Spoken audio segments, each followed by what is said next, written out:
It ain't over. Ain't no such a thing as over. As long as God wakes you up, that means he ain't through with you yet. And if he wakes you up, you got a shot to correct it and get it right. And he kept waking me up. So I figured, okay, God wakes you up. That also means that he has something for you that you've yet to receive. So as long as he was waking me up, I figured what else? He can't take nothing else from me. I ain't got nowhere to stay, so I just kept asking. It drew me closer to it. Most of us who are human have to deal with regret from time to time. I'm sure you can agree. Maybe regret because of a poor decision we made. You know, things that I wish I had done differently in my life or in my ministry. Of course, who wouldn't want to take another go at something and improve on the first try by doing it again? But the fact is, you don't get that chance. Don't let regret beat you down. Don't be a slave to regret. No, let it teach you. Let it make you better. The only one that can stop you is you.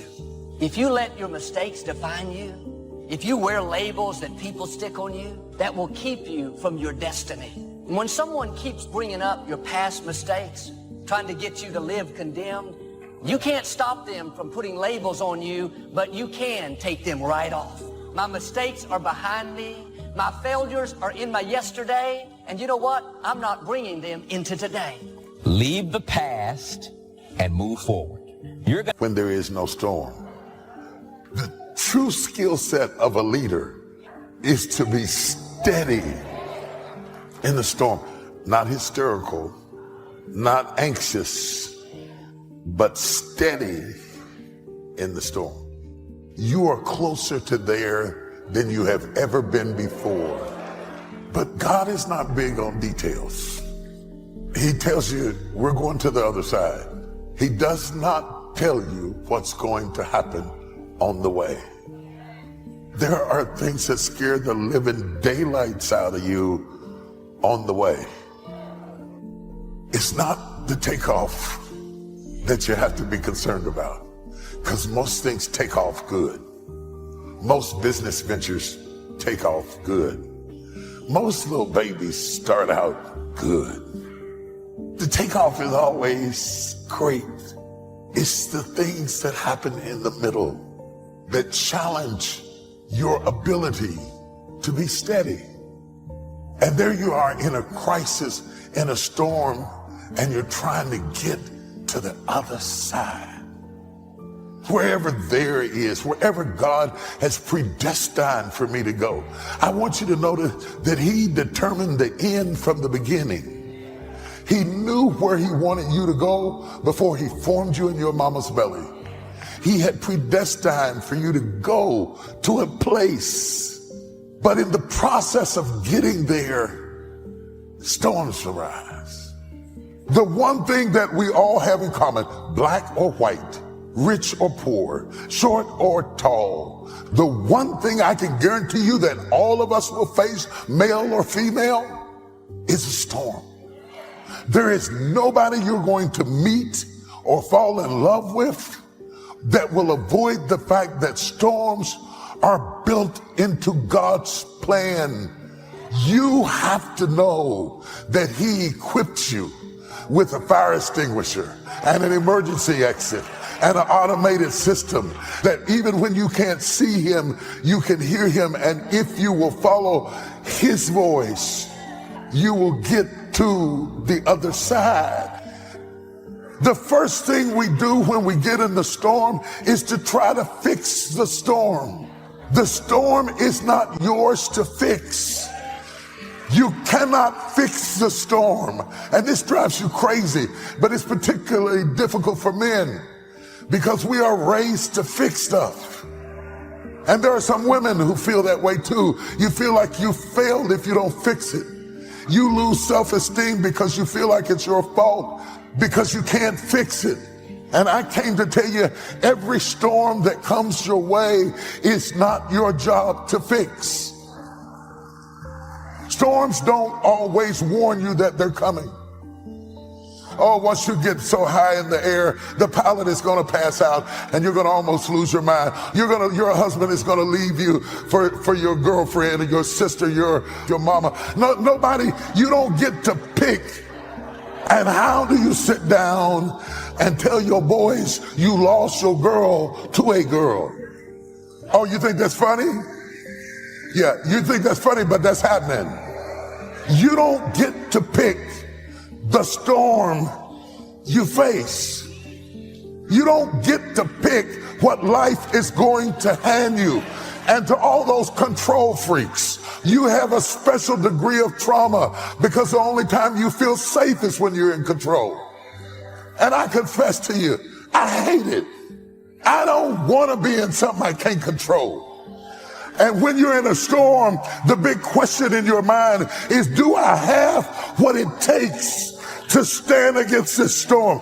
Can I make it through at my age? Can I make it through at my stage? Can I make it through after all the other stuff we've been through? And the worst time to have a storm is when you're already tired. That's why the enemy waits till you're tired. He waits till you're frustrated. And you feel like if one more thing hits me, I am going to lose it up in here. And that's when the storm comes. And it came to pass. And it came to pass.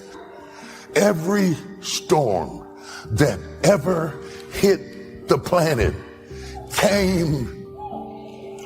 No matter how fierce, no matter how devastating, no matter how many homes were destroyed, they always come. And no matter how severe, no matter how terrible, no matter how many lives were lost, families were lost, it still comes to pass. How many times in your life have you gone through something you thought you wasn't going to make it? Where are my real people at this morning? I'm never going to make it out of this. This is too much. I can't handle it. I can't take it. And half of the stuff that broke my heart and almost drove me crazy, I can't even remember. It's in my rear view mirror. But in that moment when that storm hits, can I be steady in the storm? I've had some tough storms. And I learned that what I have to do is be steady in the storms. Can I talk to you this morning? Stop wishing for other people's stuff because you don't understand all the things they have to put into it to be ready to handle it. If your perspective doesn't change, you will misunderstand that God allowed the storm to give you an experience that nobody else ever got to have. You want an uncanny anointing? Go through an uncanny storm. You want an uncanny influence? Endure an uncanny storm. You don't get this by wishing for it. You get it after you've suffered a while. There are no shortcuts to the storm. Oh, do you hear what I'm talking to you about? And this is not a time to faint. And this is not a time to give up. And this is not a time to die. No matter what happens to you, it ain't over. Ain't no such a thing as over. As long as God wakes you up, that means he ain't through with you yet. Every painful time, it's developing something in you that can only be developed in the tough times. When you get into a tight spot and everything goes against you, never give up then, for that is just the place and time that the tide will turn. Now you have to receive this by faith and say, God, I believe what you promised, that a turnaround is coming. Hang on. Winters don't last forever.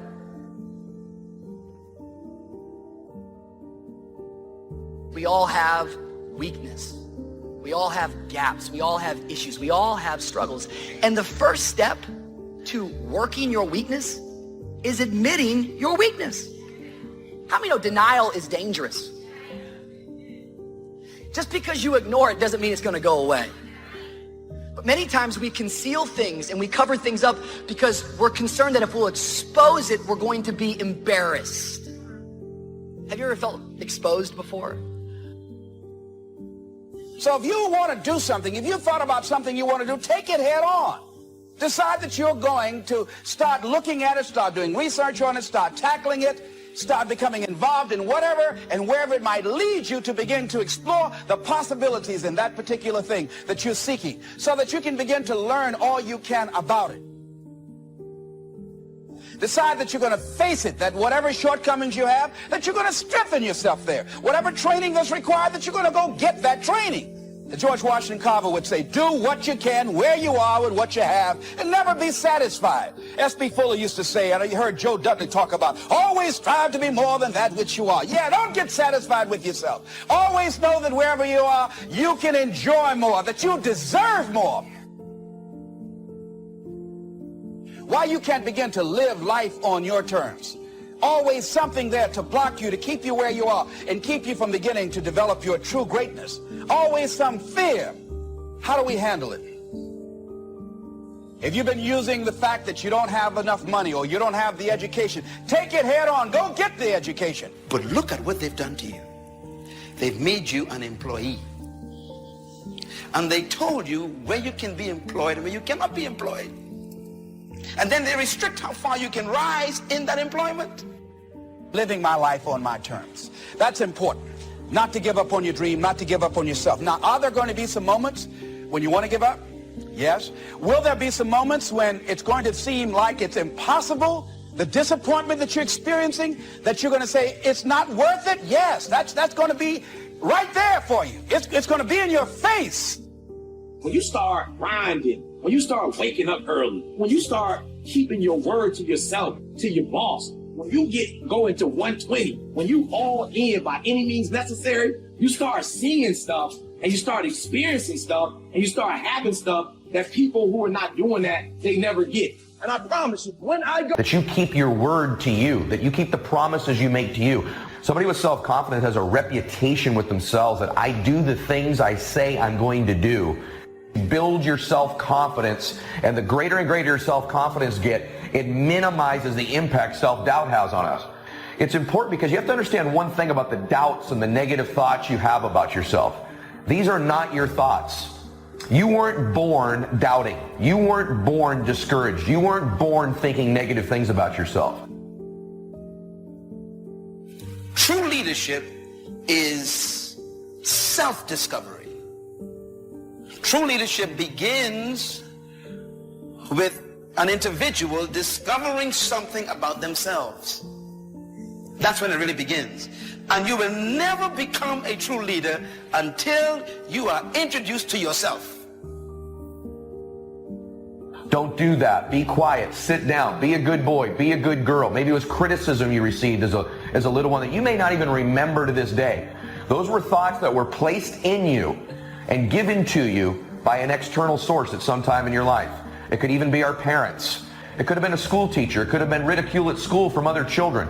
But when you were young in your formative years, these negative thoughts about yourself were planted in you. You thought you had it all laid out and it just didn't work. The times when you burned the midnight oil day after day and it didn't seem to help. These are the times that you have to rely on your own self-encouragement. Take responsibility for the missed opportunity or the misrepresentation.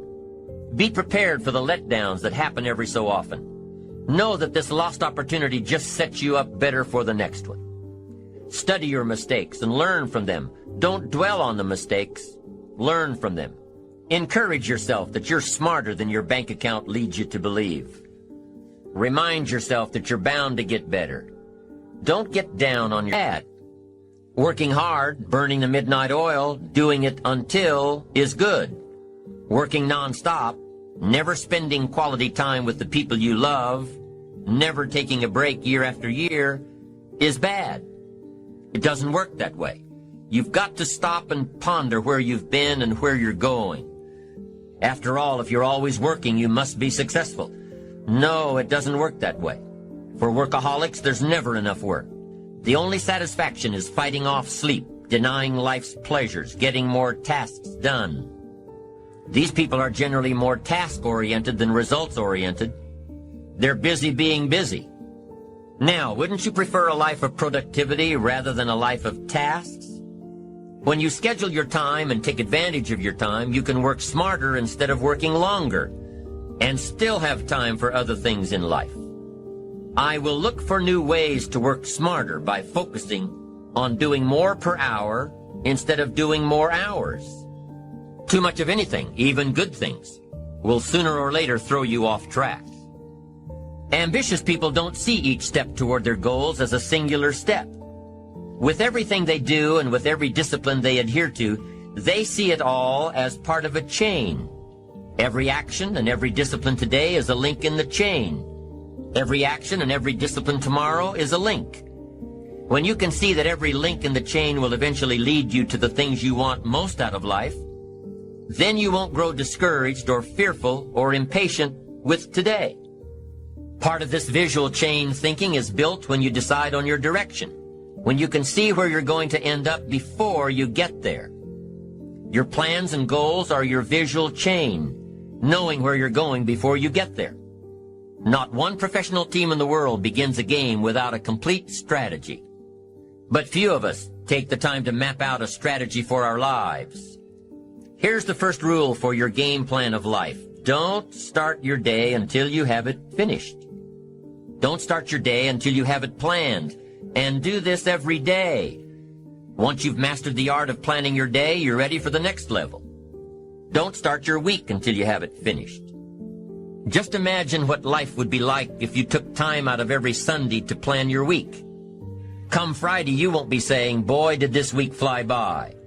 No, if you plan your week before you start it, you'll know exactly what you want to do, what you need to work on. Your days will be better, more effective. You'll be working smarter, not harder.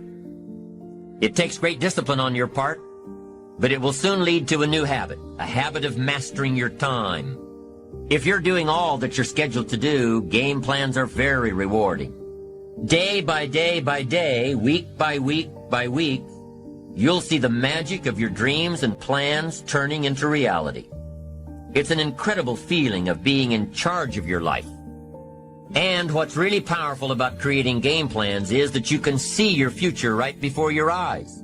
So on those days when your energy isn't up to par, on those days, use your game plan to see how far you've come. On those days, it's your discipline and visual chain of the future that will pull you ahead. Develop a game plan for your life. Make sure that your game plan includes time for recreation, time for reflection, time for health, time for spirituality. And you have to maintain the discipline of working your plan until you've got it down. Your consistent self-discipline is the magic catalyst.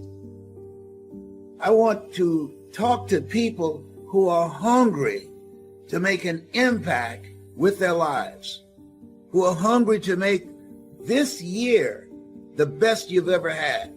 I don't want to just casually get to the end of life and, oh, well, that was a nice ride. No, my goal is to finish strong.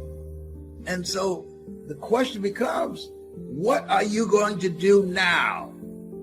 When you have these ideas of greatness, you got to go forward, because it's not going to be a right time. If you ever planning on soaring, you're going to have to jump.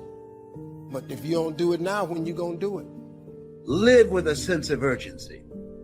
Live your life in such a way that life don't owe you any change. Of all the subjects we've covered so far and are about to cover, none is more important than covering the disciplines for success. What's at the core of achieving the good life?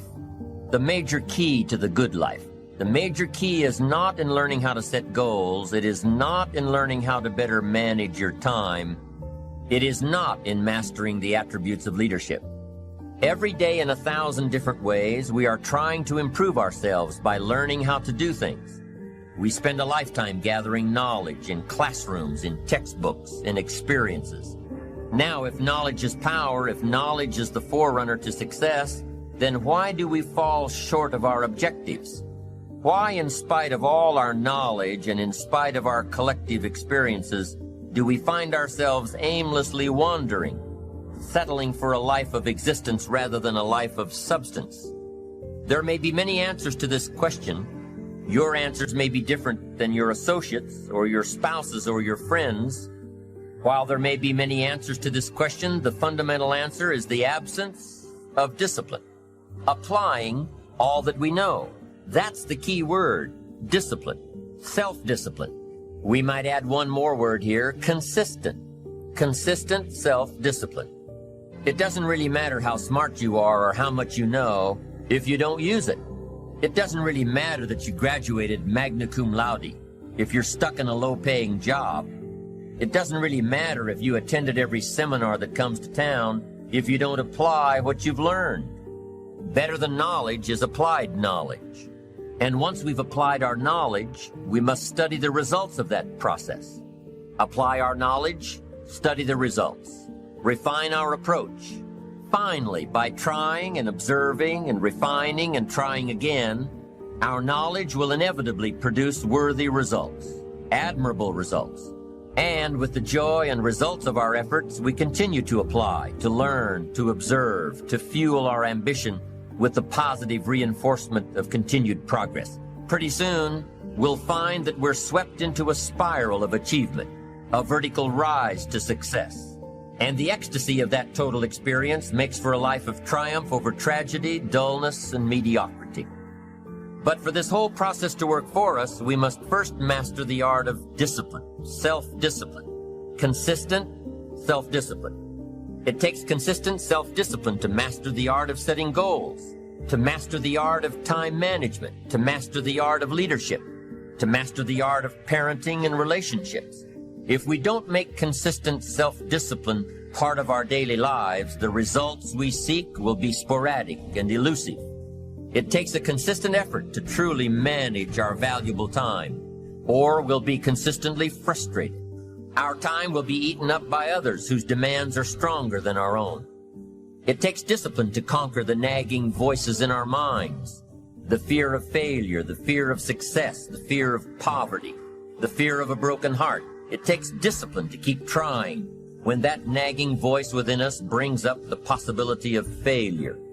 It takes discipline to admit our errors and recognize our limitations. The voice of the human ego speaks to all of us. Sometimes the voice of ego says that we should magnify our value beyond our results. It leads us to exaggerate, to not be totally honest. It takes discipline to be totally honest, both with ourselves and with others. Be certain of one thing: every exaggeration of the truth, once detected by others, destroys our credibility and makes all that we say and do suspect. As soon as a business colleague figures out that we tend to exaggerate, guess what? They'll always think we exaggerate, and they'll never quite hold us in the same regard again. The tendency to exaggerate, distort, or even withhold the truth is an inherent part of all of us.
Chẳng được quên khi cơn mưa đêm lại về. Em nơi quên lời thề và ta như đông chìm sâu. Không gần mới em anh nhận màu. Em chỉ cần mơ đâu em bay. Chỉ còn là những cơn mưa vô giá. Cho bên mưa em không mơ anh. Anh một đêm mơ. Chỉ cần bên em không được cần nhớ. Và chỉ có em không muốn nhớ. Và người ta bên nhau như ngã tớ. Muốn nhớ về say em chỉ có mấy em ở đây. Và anh như muốn chết đi nhưng không muốn em mơ mơ mày.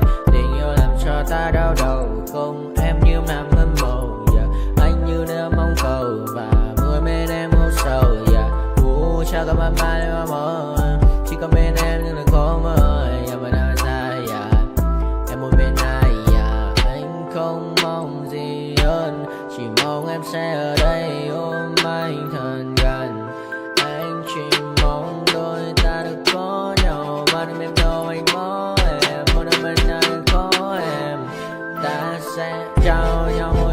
sâu. Oh my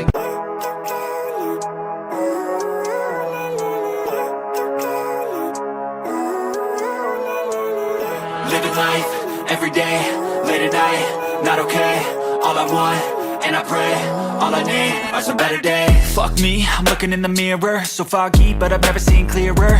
I don't really think anyone can save me, and honestly I'm not really sure I want saving. I like to be my own worst enemy. There's no risk if you don't try at anything, so I'ma just keep buying everything. See you in the next life, have to be a better me. I don't think that my head's on straight, gotta flip it and grip it and go and get an x-ray. What's wrong with me? I just feel weight pushing on my chest and it squeezes till I suffocate. Better change my mindset, meditate. It's pretty cool that I'm alive and have better days. I could walk, see, hear, I should celebrate. Think I could change my mind, maybe elevate. Living life, every day, late at night, not okay. All I want, and I pray, all I need are some better days. Yeah, all I need are some better days. Cause all I want, and I pray, I believe in the better days. I'm kinda stuck between a rock and a hard place. Do I work hard or live at my pace? You're only young once, yeah that's all great, but I also want a future where I'm okay. Living life is doing lots of cocaine. Wait no, it's living with no shame. Wait no, it's sleeping in on Sundays. I guess it's different for each of us and that's okay. Well I just wanna be happy, how to get there? Glad that you asked me. I think it's different for everyone. Some of us need work, others need fun. Some of us need purpose to overcome. But try to do what you love when it's said and done. Cause there's so many differences in each of us. Trust your gut, it can show you what you want. Living life, every day, late at night, not okay. All I want, and I pray, all I need are some better days.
heard what you said. I'll make you have some regrets, and no, I never forget. So now you have a few debts. That shit, it needs to be paid with blood or some sort of pain. You caused a permanent stain, which has determined your fate. I've never seen so clear. I feel the end and it's near. The day of reckoning's here. The sound of deafening fear. You won't die if you try. You just might get a little bit of trouble. K-O-I-F-E, right in your side. You will never see me coming. You won't die if you try. You just might get a little bit of trouble. K-O-I-F-E, right in your side. You will never see me coming. My energy is next level, so damn you better be careful. I got an angel and devil, he snaps me straight in the temple. I'm ready to be a rebel. I've got a lot of potential hidden inside of this vessel. That shit is so exponential. I need a first class ticket to the top, no limit. I don't play no gimmicks. I'ma take you to the clinic. If you want a taste, come at me and you will be replaced. They won't find a trace of you anywhere or any place.